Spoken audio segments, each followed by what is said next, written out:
Okay, so that was Idaho, or at least most of Idaho's view of today's solar eclipse. But you probably heard about the total solar eclipse that's, well, traced its way across the contiguous United States for the second time this century. The last time, August of 2017, Idaho was one of the marquee spots to see it. This time, not so much, as you just saw. We were only partial to a partial eclipse. But believe it or not, Idaho has seen its fair share of totality. In fact, north of Boise has been lucky enough to be in the shadow of a complete eclipse 3 times since 1917, making it the most shrouded area in the U.S. up to this point.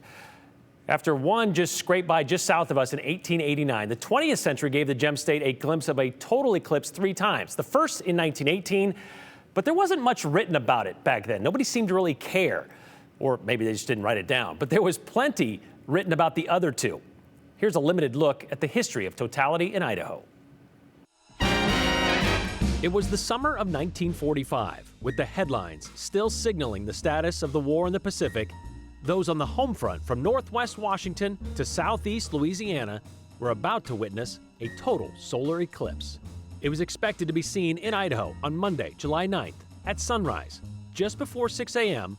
for about 25 seconds. Not nearly that long, according to Charles Wood. From East Mountain Lookout, about 10 miles southeast of Cascade, Wood wrote the totality was much shorter than that.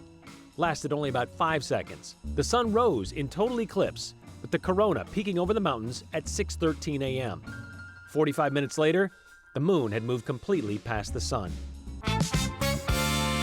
34 years later, thousands of eclipse watchers would mob northwest towns in anticipation of the last complete solar eclipse visible in the United States of the 20th century. The first Idaho city to see totality would be McCall at 9:18 a.m., February 26, 1979.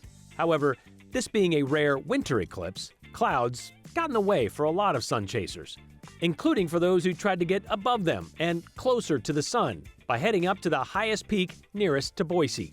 The sky darkened for skiers at Bogus Basin, but they couldn't see the cause. Not so for those blessed and lucky enough to see the celestial spectacle from an airplane 18,000 feet in the air above Grangeville. For them, the totality lasted nearly 2.5 minutes. Back on the ground and further south, the view in the Magic Valley was altered a bit due to being outside the path of completeness. Still, it was close, and 97% would have to hold the silent crowd in awe for the next 38 years.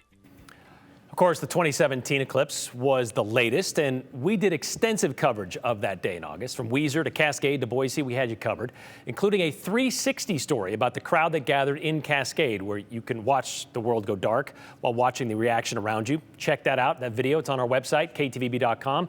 There's a link to our YouTube channel where you get a better view of this 360 version.